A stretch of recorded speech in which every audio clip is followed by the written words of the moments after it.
benção. Aí.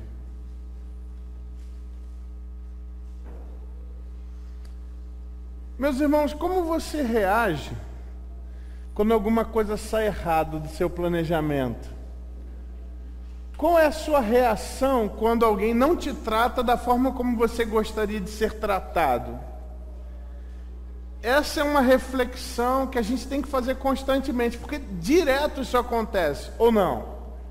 As coisas saem do nosso controle, às vezes nós não somos tratados como nós gostaríamos de ser tratados. Eu fico imaginando sempre aquela história que eu já contei para os irmãos, daquela mamãe que eu fui visitar lá na maternidade, e foi um parto muito difícil, foi um nascimento muito difícil. Ela olha para aquela criança assim, com aquela, sabe, aquele olhar de quem ama a criança, foi atropelado por um caminhão, mas está feliz, sabe? Aquela, eu não acredito que você ainda um dia vai me responder, né? E é verdade, né? Aquela criança, eu fico imaginando aqui os pais aqui passando a noite, a criança com febre, e você lá do lado, a criança vomitou em você, e você lá acudindo a criança. Cara, essa criança vai ficar adolescente e vai querer te responder. Já pensou um negócio desse? Essas coisas acontecem, às vezes também na questão da nossa profissão, né? O pessoal dá o sangue pela empresa. Pô, ninguém rola nenhum obrigado, né? Não rola nenhum obrigado, nem, pô, foi bom o trabalho, não rola, né? Às vezes você, esposa, como é frustrante ser esposa, às vezes, né? Você faz aquela coisa, arruma a casa, coisa e tal, dá aquele trabalho, aí chega alguém em casa, olha a casa assim e fala, nossa, tá uma bagunça aqui. Aí você fica frustrado, né? Ou o marido também dá aquele duro o mês inteiro, coisa e tal. Aí alguém pede alguma coisa, pai, você nunca compra o que eu peço. E, gente, qual é a sua reação quando essas coisas acontecem? Quando você vai para uma proposta de emprego, e aí você tenta dar o seu melhor e não consegue um emprego. Ou quando você quer que lá na sua empresa as coisas progridam, e aí o governo faz de tudo para você não conseguir progredir como empresa. Você aí, os professores, né? Você como professor procura lá fazer o seu trabalho para dar a sua aula, e aí o aluno fica querendo desafiar você, dizendo que o que você está falando não é assim, que... Como reagir quando alguma coisa sai errada? A palavra de Deus, ela vai nos dizer que aquelas pessoas que entregaram o seu coração ao Senhor Jesus Cristo, elas passam a ser habitação do Espírito Santo. Se você abrir lá rapidamente em Efésios, capítulo 1, versículo 13, nos mostra essa progressão, essa ação. Efésios 1, 13. Fala que nós somos para o louvor da glória de Deus, nós os que de antemão esperamos em Cristo, em quem também vós, depois que ouvistes a palavra da verdade, o evangelho da vossa salvação, tendo nele também crido, fostes selados com o Espírito Santo da promessa. Então, eu escutei o evangelho, a palavra da verdade, eu criei nele, ou seja, eu coloquei a minha vida naquilo, eu quero isso. Tendo nele também crido, o que acontece imediatamente? Que está no texto. Fostes selados com o Espírito Santo da promessa. O Espírito Santo, verso 14, o qual é o penhor da nossa herança, até o resgate da sua propriedade em louvor da sua glória. É o selo de garantia que a gente vai estar com o Senhor. É o selo de garantia que quando Ele vier buscar, a gente vai subir com Ele. O Espírito Santo que nos é dado no momento que cremos.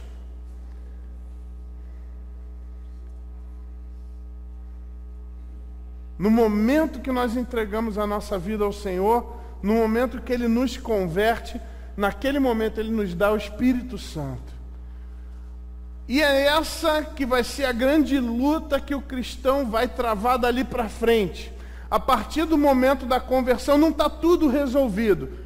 o que é mais importante está resolvido, que é o nosso destino eterno. Isso está resolvido sim.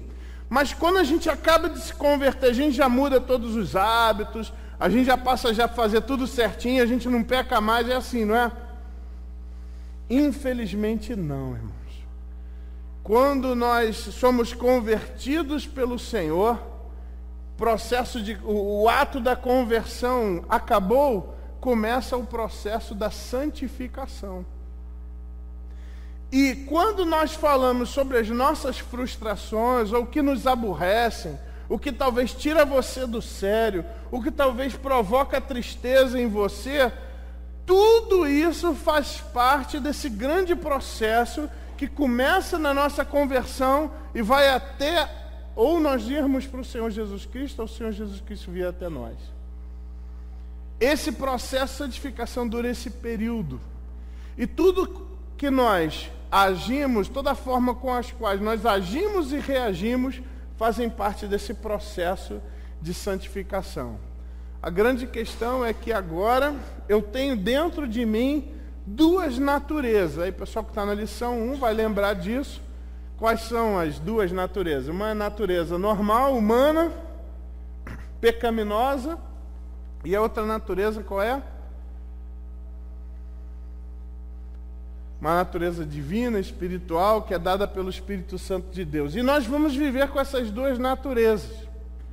E existe um texto que é muito importante, que tem falado muito ao meu coração, mostra essa realidade e que eu e você, como cristãos, nós temos que estar preparados para decidirmos a cada pequena decisão da nossa vida, escolhermos que lado vai nos dominar e tomarmos a decisão que agrada ao Senhor. Eu gostaria que você abrisse sua Bíblia lá em Gálatas.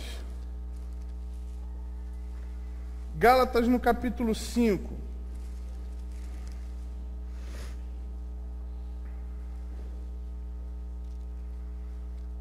É interessante que a epístola de Paulo aos Gálatas não é uma epístola escrita a uma igreja, mas sim é uma encíclica escrita a uma região chamada Galácia. A epístola que Paulo escreveu, ele escreveu para que as igrejas que estivessem nessa região pudessem lê-la.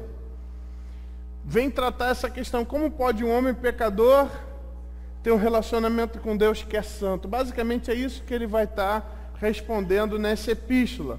E um dos pontos que ele vai demonstrar é que o homem ele precisa estar consciente de que existe dentro dele uma guerra. E aqui que eu gostaria de colocar para os irmãos. Nós hoje vamos estudar sobre batalha espiritual, mas do ponto de vista bíblico. Tá? Nós vamos ver o que a Bíblia diz, qual é a verdadeira batalha espiritual que existe na palavra de Deus. E eu gostaria que os irmãos estivessem comigo acompanhando a partir do verso 16 do capítulo 5 de Gálatas. Gálatas 5, a partir do verso 16. Gálatas 5, 16. Antes de nós lermos, vamos orar, pedir que Deus nos ilumine. Senhor nosso Deus, nosso Pai, estamos com a Tua palavra, Senhor, aberta diante de nós. E estamos, Senhor, conscientes da responsabilidade que temos, diante da verdade da Tua Escritura, estarmos com o nosso coração aberto diante do Senhor, para podermos ouvir e obedecer a Tua palavra. Ó Deus, que nós não queiramos aqui agradar os nossos próprios sentimentos, satisfazer as nossas vontades, mas que a gente possa estar querendo agradar o Senhor e satisfazer a vontade do Senhor nessa noite. Senhor, encontre aqui, Senhor, servos desejosos de Te obedecer. Senhor, ajuda os Teus servos nessa noite a se apropriarem da beleza da Tua Escritura. Por isso pedimos que o Senhor, com Teu Santo Espírito, desvende os nossos olhos, para que a gente possa contemplar e perceber a grandeza revelada na Tua palavra. Muito obrigado, Deus. Continua conosco. Abençoa-nos. Em nome de Jesus. Amém. Gálatas 5,16 diz o seguinte: digo, porém, andai no Espírito, e jamais satisfareis a concupiscência da carne. Pensando aqui, pessoal, nisso que nós temos falado, pensando nas nossas reações, tem tudo a ver com esse texto. Por quê? Porque como eu reajo a alguma dificuldade que acontece, como que eu reajo a alguém me tentando ferir, ou alguém me ferindo, como que eu reajo com os meus projetos fracassando, como eu reajo com as minhas expectativas sendo frustradas, como eu reajo com os meus direitos sendo violados, ou também como eu ajo, como eu lido com as pessoas, como eu trato as pessoas, como eu trato as minhas responsabilidades, como eu executo o meu trabalho. Tudo isso está ligado com a questão de andar no Espírito. Esse termo andar, já foi comentado aqui outras vezes, tem a ver com viver. Porque andar é um verbo ativo, é um verbo que ele é dinâmico, não é essa a ideia? E é isso que Paulo está falando, andar no Espírito. Não é aquele negócio, eu estou andando, eu estou com o Espírito, eu parei e não estou com ele. Não é essa a ideia, lógico. Andar no Espírito é vivam pelo Espírito. Sejam movidos por ele. Pensem o que ele gostaria que vocês pensassem. Perdão. Reajam do jeito que vocês gostariam que ele reagisse. Pensem o que ele gostaria que você pensasse. Ande dessa forma. E se você fizer aquilo que o Espírito quer, não haverá espaço para você cumprir a cobiça ou os desejos da sua carne. Andem no Espírito e jamais satisfareis a concupiscência da carne. Gente, isso daqui é uma chave teológica importantíssima para nós. Porque isso daqui é uma solução para a luta que eu e você temos, que é a luta contra o pecado. Obrigado, irmão. Obrigado. Se você é um crente sincero, com certeza você tem uma luta que é contra o pecado. Talvez aqui dentro de nós não sabemos, aqui no nosso meio, tem algum irmão que está lutando contra algum vício. Pode ser o vício da bebida, pode ser o vício do cigarro, pode ser o vício das drogas, pode ser o vício da pornografia, pode ser também o vício de falar mal dos outros, fofoca, pode ser o vício da vaidade. Talvez você está lutando com isso, nesse exato momento você está lutando com isso. Talvez seja o vício da rebeldia, você não obedece seu pai, não obedece sua mãe. Talvez o vício da falta de amor, você não ama as pessoas de verdade, você não se importa com elas, não se importa o que você diz para elas. Se você realmente é um crente sincero, você precisa estar lutando contra o pecado na sua vida. Contra a avareza, mão de vaca, contra talvez o gastador. Talvez você está lutando com alguma coisa assim. Talvez a cobiça das coisas, você quer ter mais bens materiais. Talvez você está lutando contra não se importar realmente com o futuro, com a sua vida, com o seu corpo. O fato é o seguinte, se você é um crente sincero, você tem que estar lutando com essas coisas. Eu quero dizer, se você não está lutando com essas coisas, pode ser duas coisas. Pode ser que você é um crente muito ruim. Se você não está querendo melhorar é porque você é um crente muito ruim. Mas tem uma outra alternativa que é muito mais grave. Pode ser que você não seja crente. Se você não está lutando contra essas coisas, pode ser que você não seja crente. E a solução para nós é isso daqui. Andem no Espírito. E você nunca vai perder essa luta contra a carne. E ele vai dizer que essa é uma realidade. Aqui aparece o termo milita, o termo guerreia. Olha o versículo 17. Porque a carne milita contra o Espírito, e o Espírito contra a carne, porque são opostos entre si, para que não façais o que porventura seja do vosso querer. Essa é a batalha espiritual do crente. Essa é a batalha espiritual do crente. Irmãos, aqui nós não faltamos com respeito com ninguém, nem com Satanás. Como o anjo nos ensinou, lá em Judas, quando ele foi lutar com Satanás, ele nem quis proferir alguma coisa contra o nosso inimigo, mas ele falou que o Senhor te repreenda. Ele não quis falar mal do diabo. Mas nós sabemos que o diabo, ele é um inimigo que já foi derrotado pelo sangue do Senhor Jesus Cristo derramado na cruz. Nós sabemos que contra Satanás eu não sou vencedor. Eu sou mais que vencedor por meio daquele que nos amou, o Senhor Jesus Cristo. Essa batalha é uma batalha menor, irmãos. Embora o movimento satânico aí, que tenha entrado entre as igrejas, tem falado que Satanás está ganhando, que ele está botando um monte de pastor para baixo, que ele faz isso e aquilo. Isso daí é propaganda do inimigo, irmãos. Porque ele não quer dizer a verdade, que ele já está derrotado. Essa batalha existe? Claro que existe. Mas essa batalha já está decretada, o final dela. E o final dela é que eu faço parte do time que vai ganhar. E que já ganhou.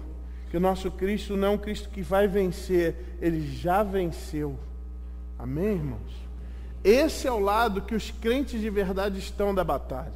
Então essa batalha aí, pessoal, essa é uma batalha menor. O Senhor mesmo nos ensinou, quando nós usamos o nome dele, os demônios obedecem. Quando o Senhor Jesus Cristo é colocado à nossa da frente, essa batalha espiritual se dá é fichinha. Agora, a batalha difícil não é a batalha contra Satanás. É a batalha contra eu mesmo. É a batalha contra você mesmo. É essa batalha aqui, dos desejos da minha carne contra os desejos que Deus quer para mim. É quando eu, como cristão, eu tenho na minha mão a capacidade de dizer, no momento que alguém fala mal de mim, no momento que eu sou desrespeitado, eu tenho ali uma decisão importante que eu tenho que tomar. Eu desejo amar essa pessoa ou eu vou dar-lhe um xingão? Demonstro amor ou grito? E aqui ele vai deixar muito claro. Aquela pessoa que é dominada pela carne, ela tem características que são fáceis de serem vistas. E aqui, pessoal, eu gostaria de usar essa oportunidade que Deus está me dando para dizer para os irmãos, irmãos, eu sou pastor. Se tem uma coisa que o pastor precisa saber é identificar o pecado na vida das suas ovelhas. E isso Deus tem me dado oportunidade. Então, esse texto, entre outros, são textos que nos ajudam a identificar, o irmão está errando isso daqui. Então, quando eu tiver a oportunidade, em algum momento, chegar para o irmão e falar, irmão, isso aqui é errado, antes de você falar assim, não é, pense um pouco, por que será que o homem de Deus, que o pastor está falando que isso é errado? Será que ele leu em algum lugar que aquele tipo de atitude é errada? E aqui a palavra de Deus, ela descortina o nosso coração. E cabe a nós, cristãos, sermos maduros, a ponto de ouvir o que Deus está falando e pensar, é verdade. Hoje eu estava pensando muito sobre isso. Durante o dia eu tenho refletido sobre essa mensagem. Eu tenho pensado uma coisa que, por exemplo, o brasileiro de uma forma geral. Sabe uma característica do brasileiro? O brasileiro, ele não reconhece com facilidade suas próprias mazelas quando está na frente do outro. Quando ele está na frente de alguém que, por exemplo, não seja brasileiro, o Brasil ele é o melhor país do mundo, né? Agora, para falar mal, ele é excelente, né? Porque esse país é muito ruim, coisa e tal. Aí um argentino aparece, é ruim mesmo. Que ruim o quê, rapaz? Fica na tua aí, o nosso país é o melhor que tem, não é assim? Às vezes a gente faz isso com o nosso estado. Às vezes a gente faz isso com a nossa família. Mas a pessoa madura, ela não deve agir assim. A pessoa madura, quando ela é confrontada por alguém, aquela pessoa está dizendo a verdade, cabe a nós é verdade. Não tem que ficar dando desculpa. Não tem que dizer, não é assim, você fica, olha a sua vida. Não. Ela está falando a verdade? Então eu preciso melhorar. A pessoa apontou um erro em mim, eu preciso consertar. Mas, pessoas, isso não é uma característica normal do pecador e muito menos do brasileiro.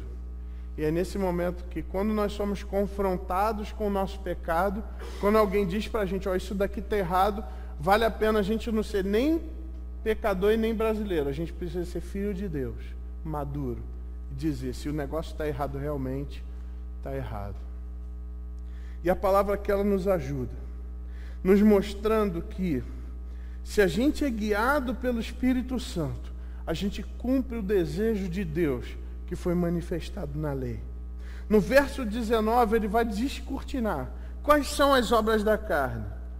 Ela diz que as obras da carne, elas são conhecidas, ou seja, elas são facilmente reconhecidas. E ele vai citar, a partir do verso 19, as obras da carne são conhecidas e são prostituição, impureza, lascívia. Aqui a palavra prostituição também é a palavra porneia. Então, de repente, eu posso falar assim, mas eu nunca me prostituí, né? Eu nunca tive uma relação sexual por preço. Mas ele não está falando disso. Ele está falando qualquer tipo de relação sexual ilícita. Qualquer tipo de movimento sexual ilícito. Isso é porneia. Ele diz que aqui a obra da carne é isso. Prostituição, ou porneia, impureza, lascívia. Lascívia é esse desejo sexual desordenado. É interessante que ele já começa a falar, logo na primeira parte da lista das obras da carne, ele começa a atacar a questão do pecado sexual. Pessoal, nós temos que tomar cuidado com isso, porque é natural da nossa carne satisfazer esses desejos. Talvez, há alguns anos atrás, a gente poderia dizer que isso era uma questão mais masculina. Hoje não, pessoal. Até livro pornográfico para mulher você encontra. E eu cito os 50 Tons de Cinza, né? É um livro imoral. É imoral. Não é uma pornografia vista, mas é uma pornografia lida. E vale a pena a gente tomar cuidado. E é um livro escrito para mulheres. Já perceberam isso? Como tem aumentado essa propaganda para que a mulher aprenda a observar um corpo masculino. Isso não era da mulher. Quem sempre foi mais atraído pelos olhos, sempre foi os homens. Normalmente as mulheres, elas eram atraídas pelas promessas, pelo ouvido, pelo ambiente. Quem era atraído pelos olhos, mais eram os homens. Mas agora a sociedade, Satanás, o mundo, tem ensinado as mulheres a cobiçar também homens. O interessante é que a lista de pecados, ela começa com essas questões sexuais. Relações sexuais ilícitas, impureza e lascívia. Ontem a gente estava falando um pouquinho sobre essa questão, sobre o sensualizar, né? Sensualidade, irmãos, não é pecado, contanto que você use para o seu cônjuge. Não há pecado algum da mulher se insinuar para o seu marido. O problema é quando você posta isso na internet. É quando você fica fazendo aquela... Você não, obviamente, né? Quando a pessoa fica fazendo aquelas caras e bocas,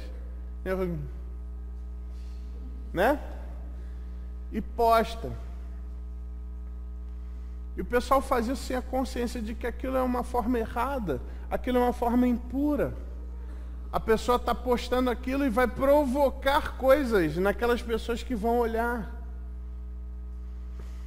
Sensualidade é excelente quando é direcionada para o cônjuge. É errada a mulher ou o homem que não quer usar a sensualidade direcionada ao seu cônjuge. Porque a Bíblia diz que aquele que é casado deve dar aquilo que é devido ao seu cônjuge. É dever do seu cônjuge agradar o seu parceiro, a sua parceira nessa área. O problema é quando eu direciono isso para quem não é o meu cônjuge. Recentemente tive uma situação, não aqui na igreja, graças a Deus, mas que a namorada postou fotos de biquíni, fazendo essas caras e bocas, né? Mostrando as curvas. Botou no Facebook e o amigo do cara curtiu. Ao tumulto aí. E a discussão, pô, por que tu tá curtindo aí a foto da minha namorada? Aí o cara falou assim, por que tu deixou tua namorada pôr a foto dela aí? Aí pronto, né? Começa. Aí, não vai, aí a telinha vai descendo, né? Com tumulto. Pessoal, a gente tem que tomar um cuidado, e o crente ele vai andar contra a maré. Toda a maré está levando o pessoal para esse lado da sensualidade. Os filmes, as músicas, as novelas, está todo mundo indo para essa direção. E o cristão vai ser aquela meia dúzia de 3 ou 4 que vai contra. A gente não assiste isso, a gente não ouve esse tipo de música, a gente não curte esse tipo de coisa, a gente não vê esse tipo de novela, ou melhor, a gente não vê novela. A gente não concorda com isso. O texto ele continua e ele vai dar uma direção agora para a questão das suas relações religiosas. No versículo, então, 19, ele coloca: a obra da carne está muito ligado a essa imoralidade sexual, prostituição, impureza e lascívia. Mas também está ligada com o desenvolvimento da sua religião, idolatria, feitiçarias. Ele vai dizer que existe o desejo da carne, o desejo do pecado do homem, é tirar o lugar que é de Deus e colocar um ídolo lá no local. E é nesse ponto que às vezes eu sinto que falta no discurso evangélico algo que existia de uma forma muito consistente no passado, que era o discurso de que é pecado algumas religiões quererem se curvar e prestar culto para imagens. Isso para Deus se chama idolatria. Ídon de imagem e latria, que significa culto, serviço. E a Bíblia deixa clara que qualquer tipo de idolatria é uma blasfêmia para com Deus. Você substitui o Deus verdadeiro por outro que não vai te ouvir, não vai conseguir responder às questões que você tem.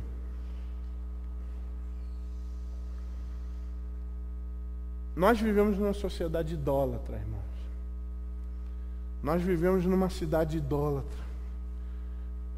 As pessoas, por mais, e principalmente pensando nesses movimentos carismáticos até existindo dentro da Igreja Católica, seria uma bênção, seria, tira Maria, e aí vocês estão legal.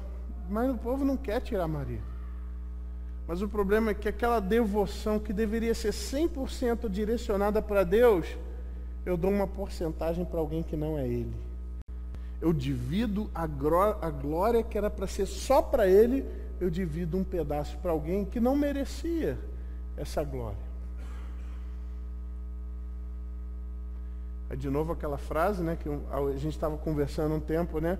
Nós admiramos Maria, o ministério que ela fez. Tem um pregador que falava: Maria vai ter um lugar especial no céu. Aí eu tenho um problema com essa frase. Depois eu pensei, bom, existe algum lugar no céu que não seja especial? Então é verdade, Maria vai ter um lugar especial no céu, mas eu também vou ter. E você, se é crente, vai ter também, porque todos os lugares no céu são especiais. Mas ela tem o mesmo lugar que outro servo do Senhor vai ter também. Ela vai ter um lugar que o mesmo que creu no Senhor Jesus Cristo como único e suficiente Salvador vai ter. Mas a gente não idolatra. Esses dias, o Papa recebeu uma imagem do Senhor Jesus Cristo afixada num símbolo comunista. O símbolo comunista, para quem não sabe, é o martelo e a foice. O martelo assim e a foice assim. Irmãos, aquele homem ter recebido aquilo foi um desrespeito com as centenas de milhares de cristãos que foram mortos pelo movimento comunista. Aquele chefe daquela igreja teve súditos dele, teve ovelhas dele, que foram mortos por causa daquele movimento comunista. Ele recebe uma afronta daquela e agradece. Eu tive a oportunidade de conversar com o irmão sobre isso e dizer que o Cristo que eu creio não está nem no martelo, nem na foice e nem na cruz. Está vivo no céu. Esse é o Cristo que nós cremos. Irmãos, qualquer tentativa do nosso coração de querer colocar algo no lugar que só Deus deve ocupar, lembra a ideia do trono, a ideia da cadeira? É idolatria, pessoal. Se você colocar a sua mãe, a sua namorada, a sua esposa, o seu marido, o seu filho como o mais importante da sua vida, é idolatria. Tu está usando uma outra imagem e está cultuando ela. Se você coloca o dinheiro, o trabalho no lugar que só Deus pode ocupar, isso é idolatria, pessoal. Se você coloca uma religião no local onde só Deus deve ocupar, isso está errado. Se você coloca uma igreja mais importante do que Deus, se você troca o Deus da obra pela obra de Deus, isso é idolatria também, pessoal. Jeremias vai falar que o coração humano é uma máquina de ídolos. Produzimos ídolos assim, facilmente. Somos tentados e a nossa carne tem esse desejo sempre colocar algum intermediário, sempre colocar alguém que a gente acha que é mais fácil servir no lugar do único Deus vivo e verdadeiro, que é o que é digno de ocupar aquela posição.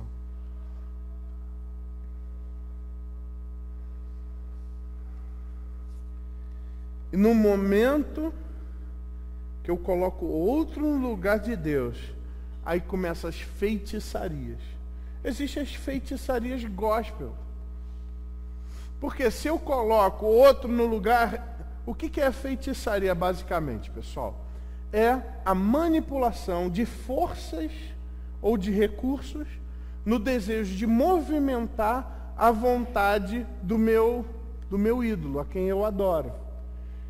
Entenderam isso? É o quê? É a manipulação das coisas, dos recursos, para eu fazer com que a divindade ou o ídolo que eu tenho faça o que eu quero no final das contas. Então, por exemplo, eu quero a cura do meu filho. Então, eu aprendi que se eu for em tal lugar e for de joelho subindo alguma coisa, aquilo ali, a divindade fica feliz e cura o meu filho. Pessoal, isso é feitiçaria. É uma forma de feitiçaria. Eu estou tentando fazer alguma coisa, eu estou tentando manipular algum recurso, pode ser o meu próprio corpo, pode ser através da dor, para tentar movimentar a vontade daquela divindade a meu favor. Tem gente que faz isso com a igreja, pessoal. Tem gente que às vezes entra por aquela porta querendo alguma coisa de Deus. E ele fala, não, eu vou na igreja, não vou faltar à igreja. Sabe por quê? Porque se eu faltar à igreja, Deus fica bravo comigo e não me dá o que eu quero. Sabe por que você está tentando fazer? Você está tentando manipular Deus.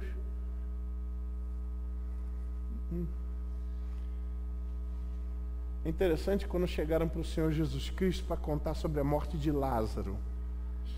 A notícia foi dada assim, Senhor, Lázaro, a quem tu amas, está doente. Por que aquele a quem tu amas estava no meio da história? Não é qualquer Lázaro, não. É aquele, aquele lá. Isso é muito velho, pessoal. Agora, por que eu estou aqui? Por que você está aqui? Não é porque a gente quer mover o braço de Deus. É porque a gente ama a Deus. E se Deus não quiser curar o meu filho, bendito seja o Senhor. O Senhor deu, o Senhor tirou, bendito seja o Senhor. Eu vou pedir porque eu sou servo dele, eu dependo dele, eu necessito do poder dele, e eu peço, Senhor, cura o meu filho, por favor. Se for da tua vontade, eu sei que o Senhor curará ele. Mas e se não for? Se não for da vontade de Deus, Deus tem esse direito de não querer curar o meu filho, curar minha filha? Deus tem esse direito, pessoal? Lógico que tem. Lógico que tem. Ele é dono de tudo. Ele é dono da vida do meu filho. Se ele fala, não, cara, o melhor para você não é a cura do seu filho. Eu quero que seu filho venha para mim. O que eu vou falar contra ele? Eu tenho que fazer como Jó fez. Qual é que é a reação? Senhor, o Senhor deu, o Senhor tirou, seja bendito o Senhor. Ah, mas como é difícil quando a gente é contrariado. Quando Deus não faz o que eu quero. Aí eu começo a querer manipular. Aí eu viro um feiticeiro gospel. Começo a querer manipular a religiosidade para Deus fazer o que eu quero. Deus vê isso quando às vezes a pessoa, não, eu vou melhorar o meu dízimo. Cara, você tem que entregar o seu dízimo por obediência. Não porque você quer ganhar pontos com Deus. Você tem que vir na igreja por obediência, não porque tu quer ganhar pontos com Deus. Você tem que amar o seu irmão por obediência, não porque você quer ganhar pontos com Deus. Eu tenho que ler a Bíblia por obediência, não porque eu quero ganhar pontos com Deus. Eu tenho que orar por obediência, não porque eu quero ganhar pontos com Deus. A vida cristã não é ganhar ponto com Deus, pessoal. A vida cristã é relacionamento de amor com Ele. Mas eu posso ser um feiticeiro gospel, tentando manipular as forças, manipular através de rituais. E aí o culto, ele deixa de ser um momento que a gente como família está aqui falando sobre Deus e cultuando, passa a ser um ritual para poder obter alguma coisa de Deus. E como a nossa carne gosta de rituais. Pessoal, estamos vendo as obras da carne aqui, pessoal. A nossa carne, o nosso pecado, gosta de ritual, pessoal. Essa é aquela questão do... Você vai olhar para a serpente. Lembra que a gente pregou sobre isso? Tá, mas tem que fazer o quê? Vai de costas, dá 3 pulinhos... Não é para fazer nada disso, é só olhar para ela. Pô, mas aí não tem graça a religiosidade aí. Eu quero quebrar o pau, quero me cortar, quero gritar, quero dar cambalhota. Não, cara, não é para fazer nada disso, só para olhar. Ah, essa igreja é fraca. Não tem gente que avalia assim? Quando Deus fala, não, cara, é só para vir. Vem até mim. Você que está cansado, vem até mim. Você que está sobrecarregado, eu vou te aliviar. Faz o que eu estou falando, toma sobre você o meu jugo, eu tenho conselhos bons para te dar, para a sua vida se tornar melhor. Faz o que eu estou falando porque eu te amo, cara. Não porque você vai me agradar fazendo. Eu vou ficar feliz também, mas... Quando eu tinha 15 anos, eu já estava sentindo assim alguns direcionamentos de Deus para a questão da mudança do meu caráter. Eu tive um privilégio de nascer numa família cristã. E eu tive a oportunidade de muito cedo ter contato com a Bíblia, com comentários, com livros. Isso fez uma revolução na minha vida. Uma vez um pastor foi lá na igreja e desafiou os jovens a lerem a Bíblia pelo menos um pedaço por dia. Eu aceitei esse desafio. Cara, que encrenca que eu me meti. Porque aquilo começou a mudar a minha vida. Eu comecei a ver quem eu era. Eu que me achava o cara mais legal do mundo, eu comecei a ver como eu era podre. Eu vi as minhas mazelas. E eu comecei a ficar desesperado. Eu comecei a ver que eu precisava de transformação. E um dia, ao olhar para ver quem eu era, para ver como eu era podre, como eu era orgulhoso, como eu era agressivo, como tinha violência no meu coração, como tinha imoralidade e pureza, eu ajoelho na minha cama e vou pedir para Deus que eu quero que Ele mude o meu caráter. Aí eu travei. Cara, você não está querendo pedir isso. Tudo isso na minha cabeça, né? Você não quer pedir isso, cara. falei, mas eu preciso disso. Mas você não quer ser sincero nesse pedido? E olha, tu vai enganar Deus? Se tu não está pedindo com sinceridade, Deus não vai te atender. Mas eu preciso disso. Então pede com sinceridade. E, gente, eu pedi com sinceridade. Até hoje Deus está respondendo essa oração.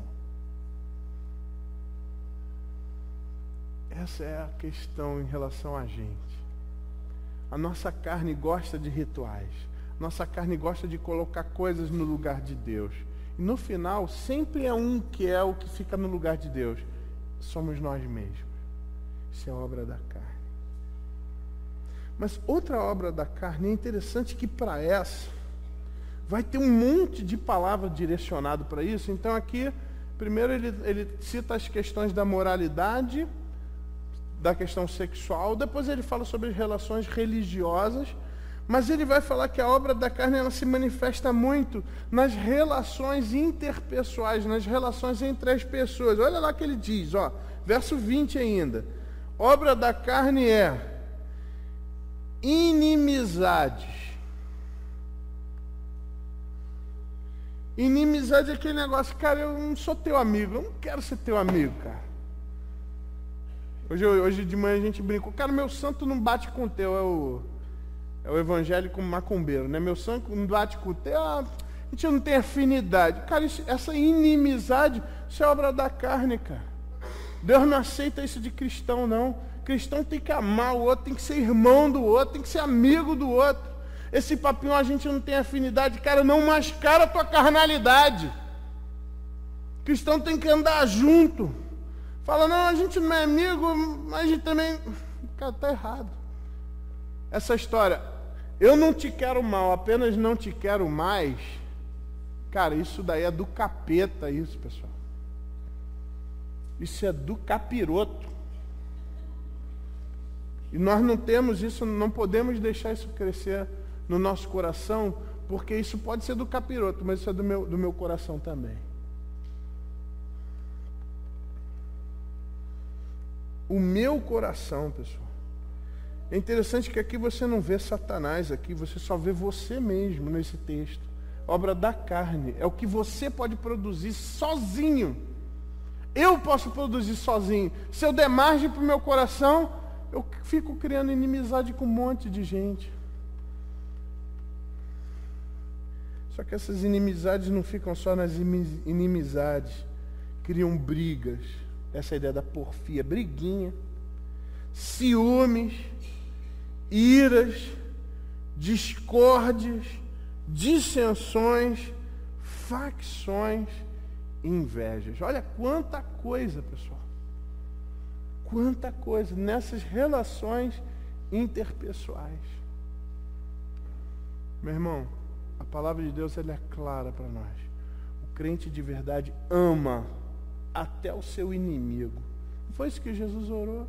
Nos ensinou que nós devemos amar os nossos inimigos e orar por eles. Não foi isso que Jesus nos ensinou? Paulo não fala assim para a gente, olha, abençoe, não amaldiçoe. Abençoai, não amaldiçoeis. Essa é a função do crente. O mundo vive um amaldiçoando os outros, o crente abençoa. Quando toma uma facada pelas costas, quando recebe uma agressão, o que é que a gente faz? Senhor, abençoa essa pessoa, Senhor. Ajuda ela a entender, Senhor. Dá entendimento e maturidade para ela.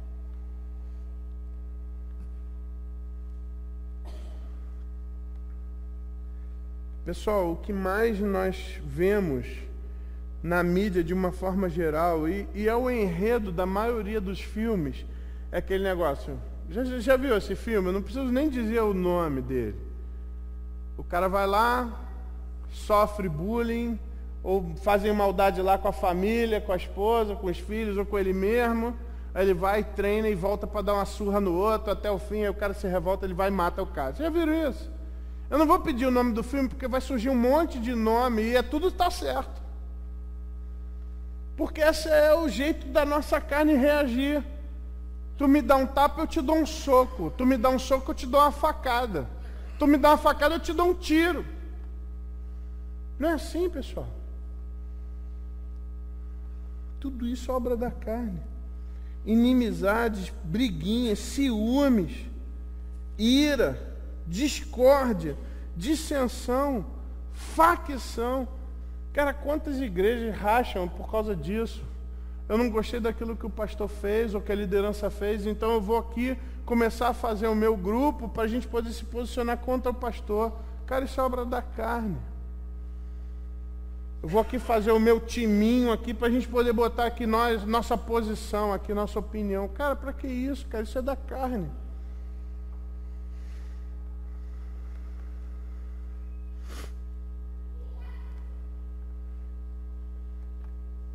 A gente valoriza muito a democracia, né? Mas uma das dificuldades da democracia é porque ela é feita para ter partido, né?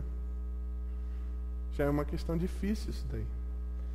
Embora a ideia dos partidos não é para um brigar com o outro, mas é para que cada um possa manifestar a diferença da sua opinião. Só que não é o que a gente vê na realidade, na maioria das vezes, infelizmente. Dentro da igreja, dentro da nossa casa, há espaço para diferenças de opinião. Mas a gente sempre tem que estar submisso à nossa liderança, seja na igreja, seja dentro de casa, seja no nosso trabalho. Sempre. O Senhor já falou que Ele nunca fica do lado de quem está rebelde. E a gente vive num sistema que a gente pode se posicionar de uma forma legal. Quando os nossos pais fazem alguma coisa que a gente não gosta, existe um jeito bíblico da gente ir lá e conversar com eles. Quando o nosso marido faz alguma coisa que você não gostaria, tem um jeito bíblico de ir lá e conversar com ele. E aqui, pessoal, tomem muito cuidado. Nós somos uma sociedade feminilizada. Você vê nas propagandas direto o bullying contra o homem. Mas isso é direto. Propaganda de comida, você vê isso direto. Né? A outra falando lá, mesmo que eu não seja um bom churrasqueiro como meu marido. Inverte, faz isso contra a mulher. Vai ter movimento, passeata, quebra-pau, panelaço. O outro lá, o marido falou, pô, tu usou meu barbeador de novo e não lavou. Pô, cara, isso daqui é ruim. A mulher vai lá e tira um pedaço de coxa, guarda e põe no congelador de novo. Vocês viram isso, pessoas? Vocês já notaram isso? E aí, quando alguém faz alguma coisa que eu não gosto, quando o marido faz alguma coisa que eu não gosto, isso é vingança. É isso aqui, é obra da carne.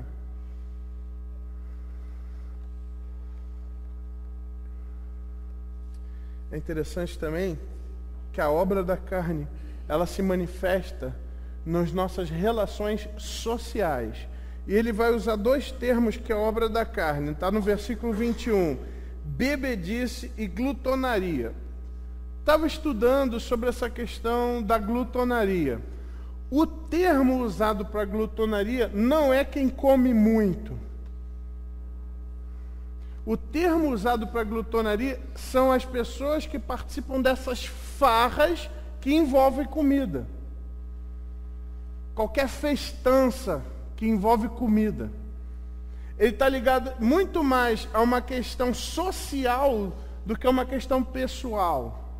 Até mesmo porque nós teremos aqui uma dificuldade de determinar exatamente qual é a quantidade exata, talvez mais os nossos nutricionistas podem nos ajudar nisso, qual que é a quantidade que a pessoa passou a ter uma atitude de excesso. E outra coisa, por que só a glutonaria seria um pecado? E a pessoa que come menos também não seria errado? Não faz mal à saúde viver comendo menos do que o corpo precisa? Por que então só glutonaria? A magreza nesse sentido também deveria ser pecado. É porque não é isso que a Bíblia está falando. A Bíblia está falando sobre essas relações sociais, essas manifestações sociais. Elas se manifestam de forma carnal. E pessoal, é impressionante como a carnalidade ela se manifesta numa festa. Já perceberam isso? Começa na própria motivação, por que eu vou festejar? A ponto de, hoje existem muitas festas que não precisam ter nem motivo. É só para encher a cara mesmo. É sobre isso aqui que está condenando. E a nossa carne gosta desse tipo de coisa. Com certeza, pensando num contexto onde havia ali uma influência romana na cultura da Galácia, com certeza ele também estava pensando naquelas festas que começavam com bebida, tinha comida e terminava com orgia. Onde todos os prazeres carnais são saciados. Onde era feito um mini carnaval. É incrível pensar que isso é uma festa religiosa, né? Por que que ainda existe esse tipo de festa? E por que que a Igreja Católica permite dizer que isso é uma festa religiosa? Agora é interessante, pessoal, que a lista, então, que a gente viu aqui, como a nossa carne ela se manifesta, ela é uma lista que não é exaustiva, ou seja, ele não fecha a lista. Sabe por quê? Porque a nossa carne é muito criativa e tem várias formas de se manifestar. Ele termina a lista dizendo: e coisas semelhantes a estas. Coisas que parecem, já está incluída aí. Ah, eu não briguei, eu só discuti. Cara, é semelhante a isso aí. Está incluído nesse negócio aí. Percebe o problema? Não, não é uma coisa erótica, é só uma coisa sensual. Está errado do mesmo jeito, filho. Coisa semelhante a essa. Não, não é que eu não tenho assim uma amizade, eu não tenho afinidade. Cara, é isso que o texto está falando. E aí, pessoal, agora, eu preciso falar como pastor para vocês. Cara, qual que é a desculpa que tu dá, cara? Quando você lê isso daqui, você fala: não, olha, não erra em nada. Quando alguém chega para você: cara, teu erro é esse. Qual é a desculpa que tu dá? Não, não faço não. Coisas semelhantes a essa, já está errado. E ele diz: quem pratica isso, olha lá, coisas semelhantes a essa, a respeito das quais eu vos declaro, como já outrora vos preveni, que não herdarão o reino de Deus o que tais coisas praticam. Pessoal, deixa eu falar uma coisa importante. Eu não preciso do diabo para cometer nenhum desse pecado aqui. Sabe por quê? Porque isso é o que eu faço naturalmente. Eu não preciso ser acionado para fazer. Eu faço naturalmente isso daqui, pessoal. De novo aquela frase: eu não sou um pecador porque eu peco. Eu peco porque eu sou um pecador. Deixa o teu coração no ponto morto. Ele vai conseguir fazer alguma dessas coisas erradas aqui.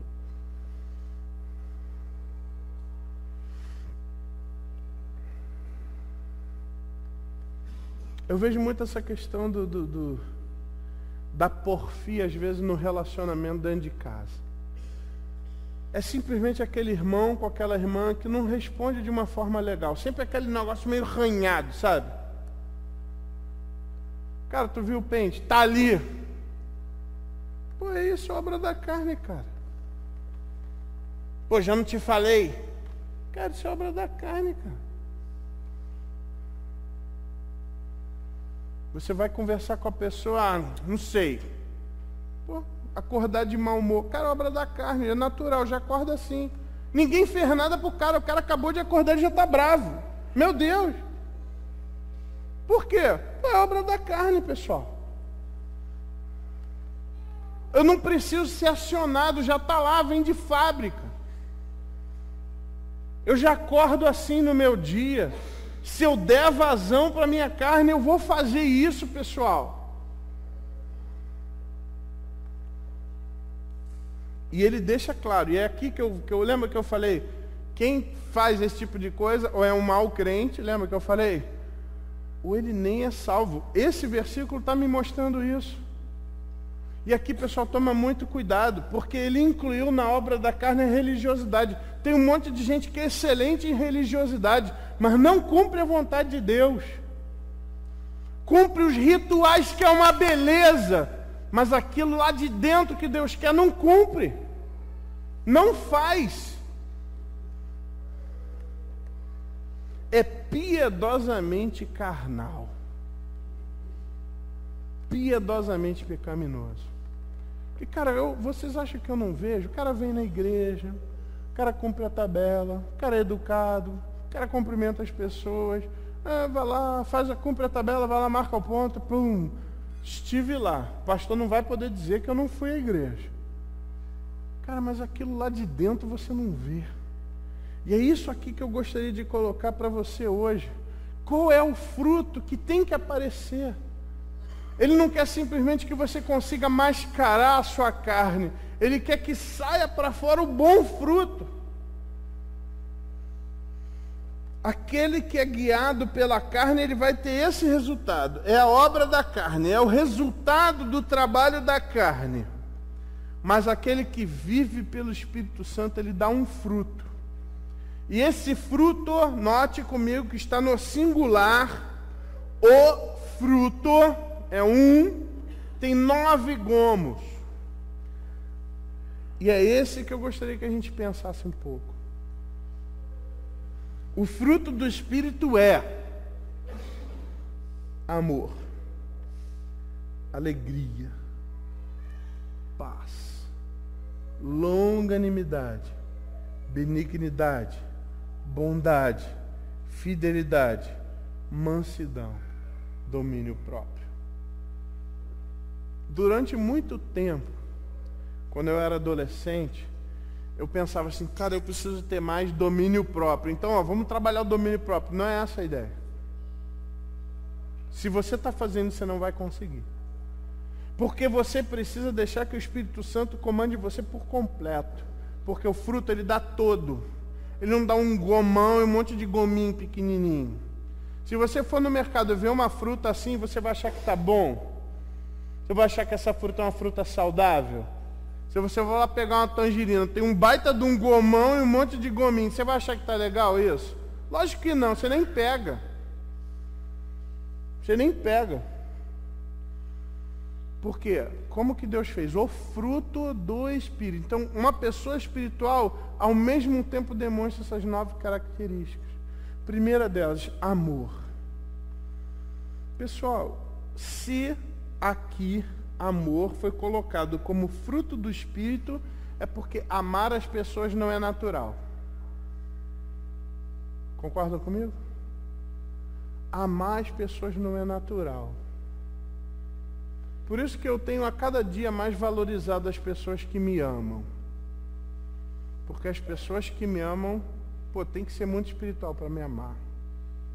Porque não é natural. O natural sabe qual era? Cara, vai embora, cara, sai da minha vida. Para de ficar me enchendo. Esse é o natural, é a obra da carne. Agora, não desistir da pessoa, isso é espiritual. Eu vou andar contigo, cara, eu não desisto de você. Pode me tratar do jeito que você quiser, cara, eu vou continuar amando você. Cara, isso é de Deus, isso é espírito. E como a gente precisa de gente assim. Como eu precisei, para estar onde eu estou agora, eu precisei de pessoas assim, que me amaram, que me persistiram em me amar. Para que eu pudesse chegar onde eu cheguei hoje, cara, eu precisei de pessoas que não desistiram de mim. Que me amaram até o fim.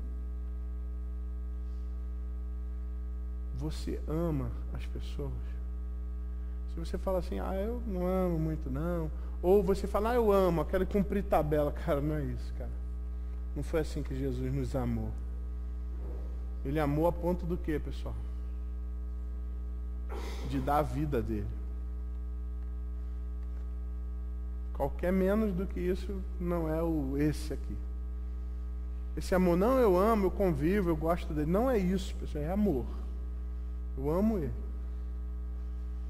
Eu amo aquela pessoa, eu amo aquele... Eu amo, e eu amo tanto a ponto de querer dizer que ele está errado. Isso é importante, né? Amor não é aquele que passa a mão na cabeça por tudo, mas é aquele que com amor vai dizer, cara, isso daqui é errado, você tem que melhorar nisso aqui. Outra característica. Então, primeiro que eu pergunto para os irmãos, vocês amam as pessoas de verdade? Ou você facilmente desiste delas? Ah, cara, vai embora. Você às vezes não fala isso para a pessoa, cara, mas você faz assim.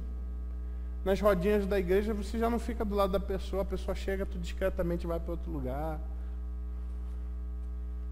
Gente, eu percebo isso, cara. Algumas pessoas já não sorriem para mim tanto. Principalmente depois, talvez, que eu tive uma conversa difícil com ela. Principalmente depois que eu fui lá e mostrei o pecado que ela estava cometendo. Às vezes as pessoas param de sorrir para mim. E eu quero dizer para você, pode parar de sorrir para mim. Primeiro, o problema é seu com Deus. Mas outra coisa, eu vou continuar amando você e não vou desistir. Porque o amor que eu tenho por você não depende do que você faz para mim. Depende daquilo que Cristo fez por mim. E o que Ele fez por mim é irrevogável. Então eu não tenho direito de não amar você. Não tenho mais essa opção. E eu vou andar enquanto você deixar. Eu vou estar do teu lado. Mas vale a pena a gente pensar assim, poxa, desistir dele. Está errado, isso é obra da carne, pessoal. Deixei de andar junto, deixei de sorrir, deixei de sentir prazer. Está errado. Outro gomo desse fruto do Espírito, além do amor, alegria. Pessoal, às vezes eu vejo crentes carrancudos, pessoas fechadas, difícil ver um sorriso. Normalmente quando o sorriso vem, está ligado a alguma brincadeira, alguma zoação, alguma ironia. Cara, mas aquela alegria de verdade, como pessoa, cara, isso é espiritual. Gente, é interessante porque, cara, eu estou falando como pastor isso, cara. Se tem alguém que toma lambada da vida, que tem expectativa que se frustra, pô, sou eu. E, cara, como essas coisas têm a tentação de querer roubar a nossa alegria. Mas aí a gente tem que lembrar que a nossa alegria está no Senhor. Que é Ele que nos motiva. Que é Ele que nos faz andar. Que é Ele que nos coloca em lugares altos. É Ele que nos dá direção e força. E que nele eu posso todas as coisas. Posso passar em qualquer dificuldade. E, gente, como a nossa carne não gosta disso. Como a nossa carne gosta de curtir um bode. Como a nossa carne gosta de uma depressãozinha. Mas se eu sou um homem espiritual, se você é uma mulher espiritual, cara, tu vai ter alegria. Mesmo nas dificuldades. Mesmo nas lutas. Meu coração se alegra no Senhor e se regozija em Deus, meu Salvador. Outro gomo do fruto do Espírito é paz. Gente, de novo, que se a gente começa a olhar, aqui eu quero deixar claro, eu entendo que existem razões biológicas para a depressão. Mas se a sua razão não é biológica, está faltando espiritualidade na sua vida. Porque olha, se isso aqui não é uma coisa que cura qualquer tipo de depressão, eu sou um homem espiritual, eu tenho amor, eu tenho alegria, eu sinto paz.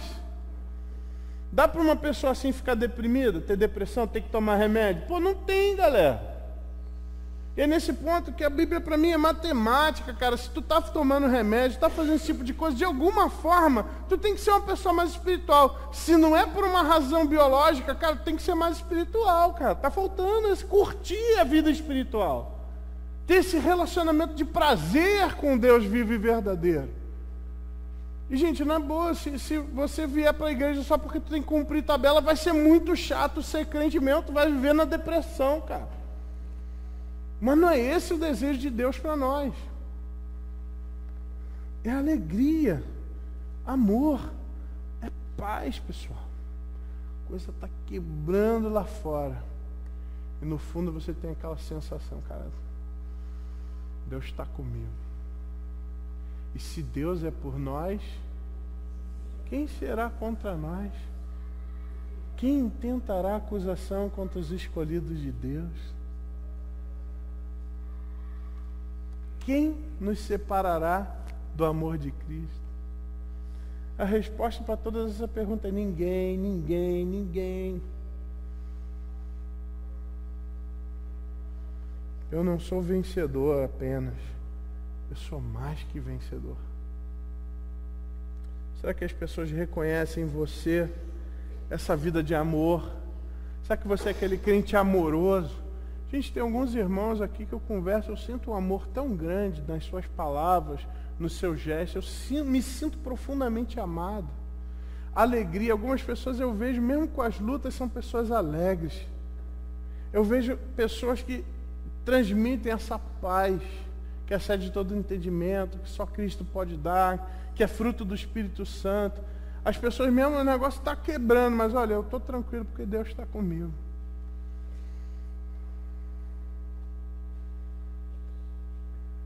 Quero citar de novo aqui aquela experiência com meu pai, né?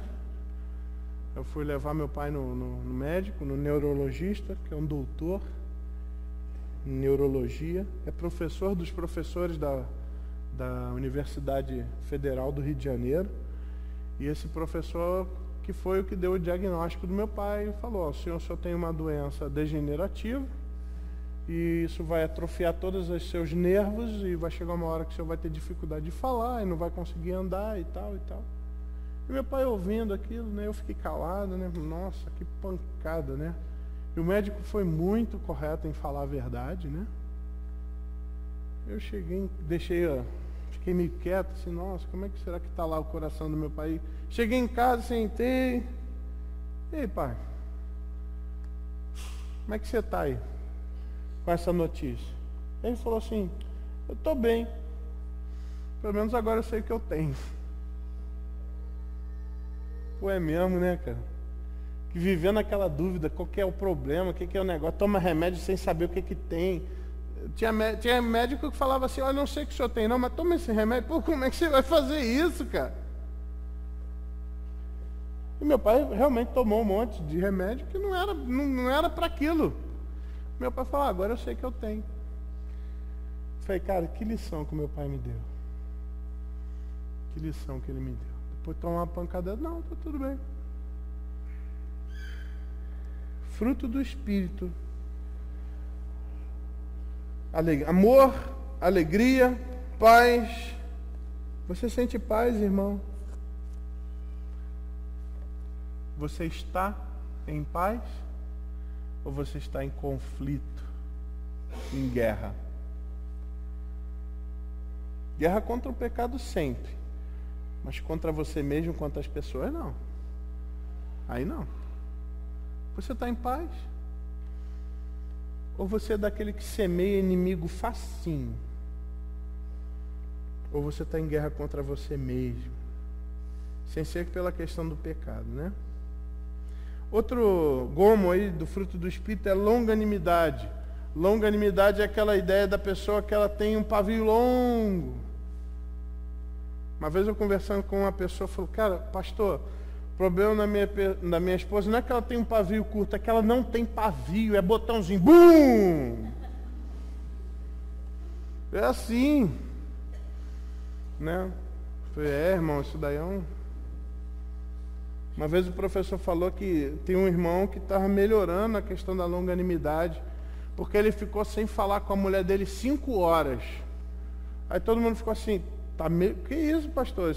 Como assim? Ficou 5 horas sem falar com a esposa? Que isso? Não, porque antes ele ficava 3 dias. Falei: então está melhorando mesmo. Longanimidade, aquela pessoa que se retarda para perder a paciência. E é interessante que ele vai falar, essa ideia da paciência, ela aparece em outra versão como esse termo também. Longanimidade, benignidade e bondade. É interessante porque muita gente confunde benignidade com bondade. Benignidade é o desejo de fazer o bem. Bondade é o desejo de ser bom. Percebe? Um está ligado mais às atividades, outro está ligado ao interior. Cara, você faz o bem para as pessoas? Outra coisa, você tem o desejo de ser uma pessoa boa? Ou será que você é amargo? Você é aquele cara que sempre chupa um limãozinho. A gente percebe isso pela sua expressão facial. Não é aquela pessoa doce como Deus gostaria que você fosse.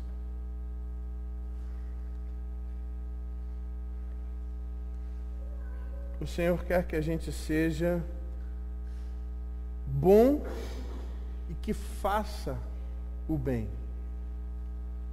É interessante porque eu gostei disso, porque eu fiquei pensando, mas qual que é a questão? É porque Ele não quer que as coisas sejam só dentro de mim. Ele não, mas eu sou uma pessoa boa, tá? Mas mostra, cara. Isso tem que sair para fora. Eu não quero só que você seja bom para você mesmo. Não, cara, mostra isso daí, cara. Faz o bem para as pessoas. Serve as pessoas, tenha paciência com elas. Uma coisa que eu acho uma arte linda é você se interessar pelo que o outro se interessa. Então, por exemplo, eu não gosto da NFL. Eu odeio futebol americano. Tô brincando, tô dando exemplo, tá, pessoal? Mas, cara, eu acho legal conversar com o Rafael sobre isso. O cara curte esses negócios do homem ficar agarrando o outro, tá, essas coisas. Tô brincando. Eu gosto mesmo disso, tá, pessoal? Mas esse é um exemplo disso, né? Então, por exemplo, eu não sou tão ligado nessas coisas assim, em tantos outros assuntos, mas eu quero saber, eu me interesso pelo assunto das pessoas. Qual é o assunto que você não se interessa? Pensa numa coisa assim. Se você sabe que alguém sabe, vai um dia conversar com aquela pessoa sobre isso. Isso é muito legal. É uma forma de fazer o bem para alguém. É uma forma de demonstrar amor. Tenha paciência para ouvir. Quais são as lutas, qual é a dificuldade que aquela pessoa tem, quais são as necessidades que aquela pessoa tem.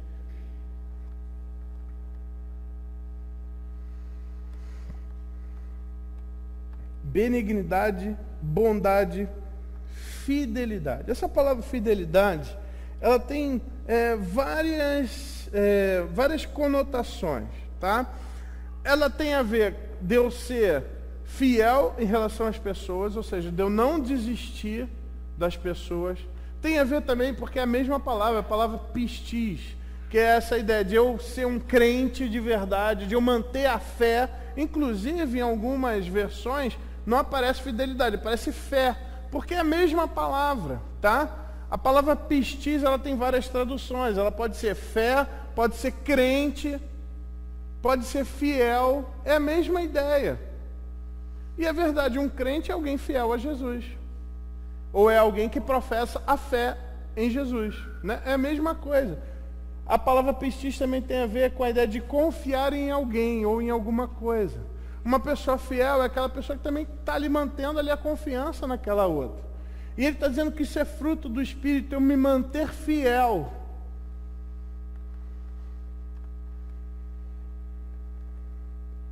Cara, você é fiel ao que você acredita, você é fiel às convicções que Deus quer que você tenha, você é fiel às pessoas.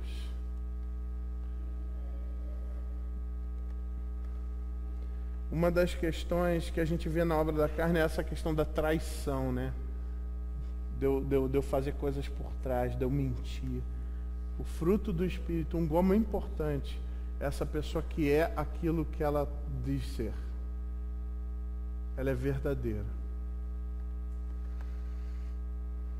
Bondade, fidelidade, mansidão. Essa palavra também foi uma palavra que me surpreendeu, porque quando a gente pensa em mansidão, a gente pensa em aquela coisa, né? Quando a gente pensa em mansidão, a gente vê. Cara, é interessante quando você faz um estudo sobre esse vocábulo, você vê que mansidão está muito ligado em eu abro mão de direitos. Mansidão está ligado a essa questão, eu abro mão, cara. Eu tinha até o direito de falar um negócio aqui para você, mas eu não vou usar esse direito. Eu tinha até o direito de fazer isso aqui, mas eu não vou fazer isso. É abrir mão de direitos. Fala que Moisés era o homem mais manso da terra, naquele período que ele estava reinando lá. sobre Israel. Estava lendo isso na minha devocional esses dias. Era o homem mais manso, cara. Como esse homem abriu mão dos direitos que ele tinha. Como ele podia mandar a galera. Ele podia mandar direto o pessoal. Senhor, realmente, desce fogo nesse povo. Porque esse povo está errado mesmo. Não, ele ia lá. Senhor, o Senhor pode fazer isso. Mas não faz isso não, Senhor. Eu intercedo pelo povo. Ó, Deus, não deixa meus irmãos leprosos não. Ó, eles falaram coisa errada. Senhor, perdoa os meus irmãos. E detalhe, falaram contra ele também. O senhor tem direito de fazer melhor, não? Mansidão está ligado com a questão de abrir mão de direitos. Pô, eu tinha até o direito de fazer isso, mas eu não vou fazer, cara. Eu tinha o direito de dizer isso, mas eu não vou dizer. Só que não é aquela pessoa, eu ia falar, mas não vou falar, não é isso, né? Obviamente, né? Eu não vou reagir como todo mundo acharia certo eu reagir. Eu não vou fazer, porque eu quero glorificar a Deus. Isso é fruto do Espírito Santo de Deus.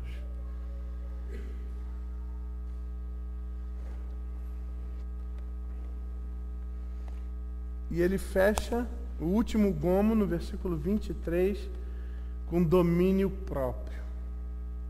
Quando o crente fala assim, eu não aguentei, cara, tu pecou, cara. Tu não andou no Espírito. Porque o Espírito ele diz que a gente tem domínio próprio. O Espírito nos dá domínio próprio, o autocontrole. Quando você fala assim, eu falei mesmo, não aguentei, foi mais forte do que eu. Não, cara, você quis fazer. Você tomou uma decisão, eu vou dar vazão à minha carne. Eu vou fazer o que o meu coração quer. E quando a gente faz o que o nosso coração quer, a gente fica do jeito que o diabo gosta. O fruto do Espírito é amor, alegria, paz, longanimidade, benignidade, bondade, fidelidade, mansidão, domínio próprio. Contra essas coisas não há lei. Não tem nada de errado fazer isso. Nenhuma parte da Bíblia vai condenar você por fazer isso. Agora, vale a pena você refletir. Quanto eu sou assim? Coloca aí de 0 a 10, quanto você realmente ama as pessoas? Todas elas que estão aqui, por exemplo. Se você fosse botar de 0 a 10, qual é a sua sensação de alegria? Qual é a sua condição de paz? Põe aí, faz uma autoavaliação. Quão bem você realmente faz pelas pessoas, ou você realmente é uma pessoa egoísta? Quanto você deseja realmente ser uma pessoa boa? O quanto você de verdade é uma pessoa boa? Põe aí de 0 a 10. Quanto você mantém as pessoas fiéis? Você é fiel às pessoas, é fiel àquilo que você crê, é fiel ao Senhor Jesus? Quanto você é manso, você está disposto a abrir mão de direitos para abençoar as pessoas? Quanto? Faz aí um cálculo aí de 0 a 10.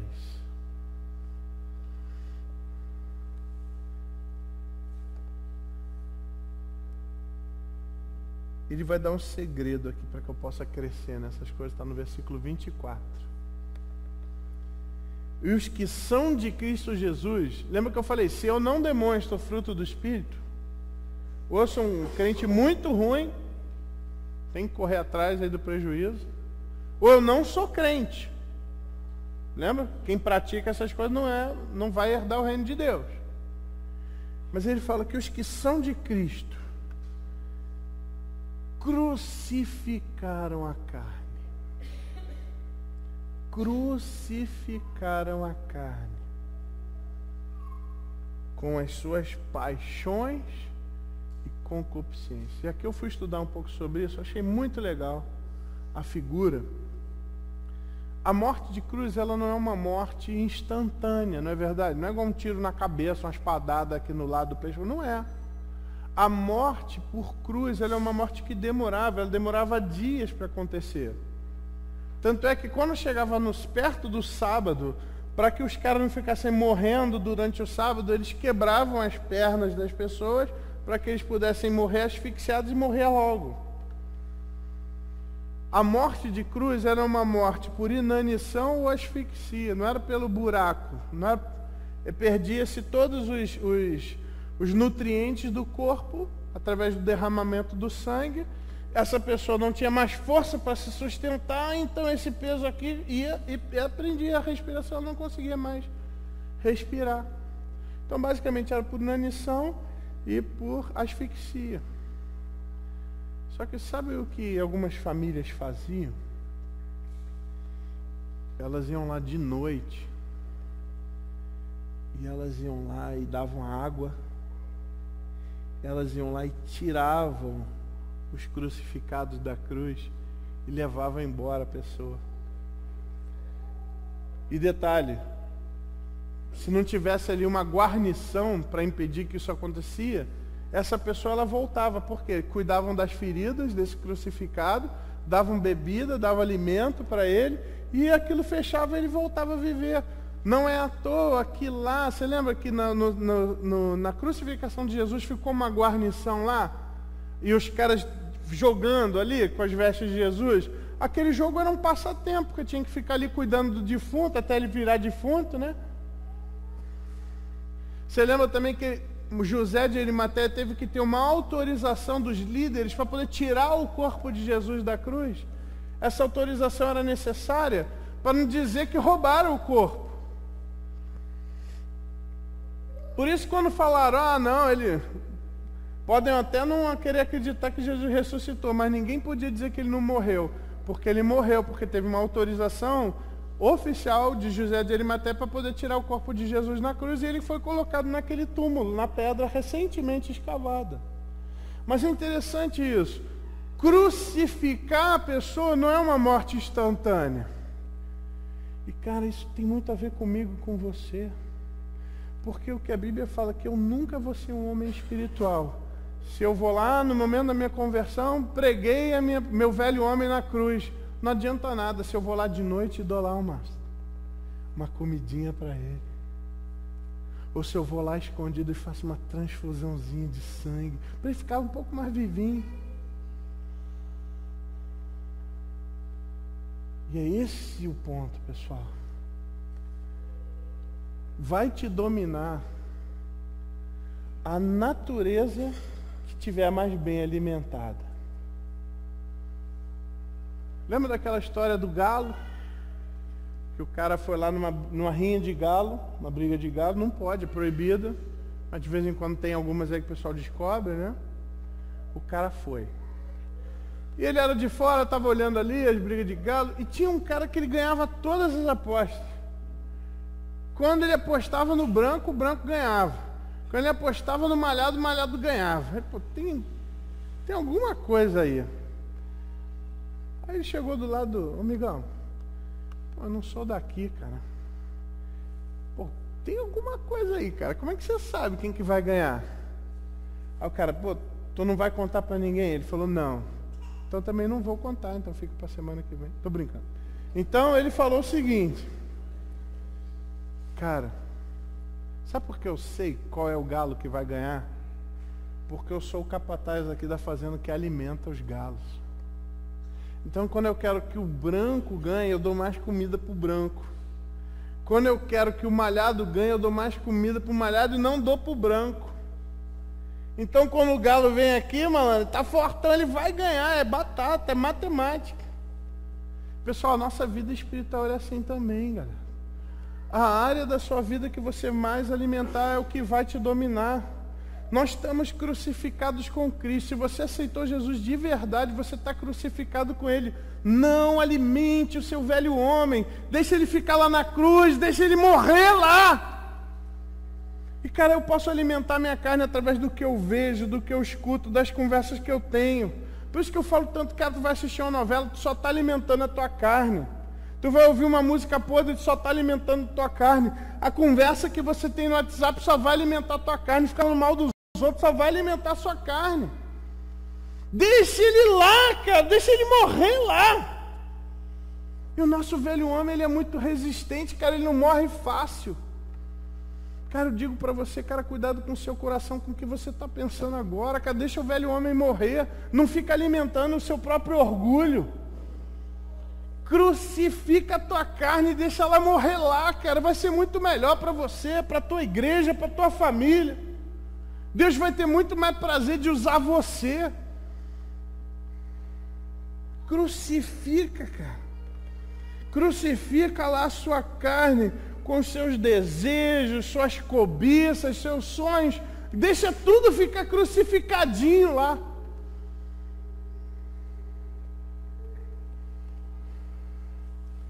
Se vivemos no Espírito, se nós temos o Espírito Santo, andemos também no Espírito. Ele está falando isso, ele termina a sessão, termina o capítulo dizendo: cara, se você vai viver no Espírito, você vai conviver muito melhor com seus irmãos, você não vai ter inveja, você não vai provocar o outro, você vai viver muito melhor com ele. Pessoal, nós precisamos de uma igreja de crentes espirituais. Cara, você vai ser muito mais feliz se você deixar o Espírito Santo tomar conta da sua vida, comandar você, presidir você. Como eu sinto falta, cara, desse tipo de característica na vida de alguns irmãos aqui. A gente precisa ser mais espiritual, pessoal. A gente tem que deixar o Espírito Santo da gente dominar a gente a ponto das pessoas verem esse fruto. É interessante que se tem alguma coisa que chama atenção numa árvore, é o fruto. Já notaram isso? O fruto do Espírito tem que aparecer. Se não aparece, é porque não está bom. É isso que nós temos que ser reconhecidos pelo fruto que a gente produz. Lembra? Jesus não falou isso para a gente? Toda árvore que é boa dá bom fruto. Quem não é bom não vai produzir bom fruto. E não tem essa, eu não estou produzindo fruto, mas eu sou bom por dentro. Não foi isso que Jesus falou. A árvore boa não produz fruto ruim. E a árvore ruim não consegue produzir fruto bom. O fruto é igual à raiz. Tá? Ele é proporcional à raiz que a gente tem. E pessoal, eu quero encerrar com isso. Com essa reflexão. Qual que é o fruto que você está dando? O que seu coração está produzindo? Aquilo que é natural, que é obra da carne? Ou aquilo que é espiritual, que não é natural? Que vem do Espírito? Essa é a batalha espiritual. E é você que ganha ou perde. É você que deixa ganhar ou você deixa perder. Peço para que você feche seus olhos nesse momento. É um tempo de reflexão. Talvez você precisa ser alguém mais dominado pelo Espírito Santo. De repente você tem reconhecido que você não está demonstrando o fruto do Espírito. Eu gostaria de orar por você nessa noite. Você gostaria de ser uma pessoa mais espiritual? Senhor, eu quero demonstrar mais, eu quero viver mais com esse fruto, Senhor. O resultado do Espírito Santo na minha vida, eu gostaria de viver com esse resultado. Você gostaria que eu orasse por você? É só levantando as suas mãos. Amém. Amém. Glória a Deus. Amém. Mais alguém? Amém. Glória a Deus. Amém. Pode baixar. Pode baixar. Amém. Mais alguém? Amém, irmão. Eu vi lá atrás. Amém. Glória a Deus. Mais alguém? Amém. Amém. Amém. Amém. Vamos orar. Me preocupa as mãos que não se levantaram. Porque esse é o tipo de desafio que todo mundo tem que levantar a mão. Olha, Senhor, eu quero isso para mim. Senhor, ajuda, Senhor, a cada servo do Senhor a ter uma reflexão honesta sobre a sua própria vida. Ajuda, Senhor, cada servo do Senhor a perceber em que estágio espiritual se encontra. Ajuda o teu povo, Senhor, a viver pelo mover do teu Santo Espírito, ó Deus. Ajuda-nos, Senhor, a sermos espirituais, a sermos cheios do teu Santo Espírito. Ajuda-nos a deixar isso acontecer. Senhor, dá-nos essa percepção das decisões que podemos tomar. E, ó Deus, nós pedimos que o Senhor nos ajude a crucificarmos a nossa carne e deixarmos ela lá na cruz. Não alimentarmos ela. Senhor, tem misericórdia de nós, tem misericórdia do teu povo. Ajuda, Senhor, para que essa igreja seja uma igreja espiritual, onde cada servo do Senhor possa demonstrar o fruto do teu Espírito na sua vida. Ó Deus, eu quero te louvar também, te pedir por essas pessoas, esses irmãos queridos, que ergueram as suas mãos pedindo ajuda do Senhor. Ajuda o Senhor. Honra a decisão dos teus servos. Que eles cresçam em santidade, em espiritualidade. Ó Deus, eu quero te louvar por esse culto, pelo privilégio que o Senhor nos dá de podermos estar aqui, desenvolvendo relacionamento contigo. Pedimos, ó Deus, em nome de Jesus, que a graça do nosso Senhor Jesus Cristo, o teu amor e as consolações do teu Santo Espírito sejam com todos nós, com todo o teu povo espalhado pela face da terra, hoje e para todo sempre. Em nome de Jesus. Amém. Irmãos, nós estamos encerrando o nosso programa hoje. Quero agradecer a todos aqueles que nos visitaram, também os irmãos que estiveram conosco pela internet. Que Deus abençoe e dê uma semana de crescimento, da gente poder demonstrar esse fruto que o Espírito Santo produz em nós. Com uma oração silenciosa, estamos encerrados. Deus abençoe.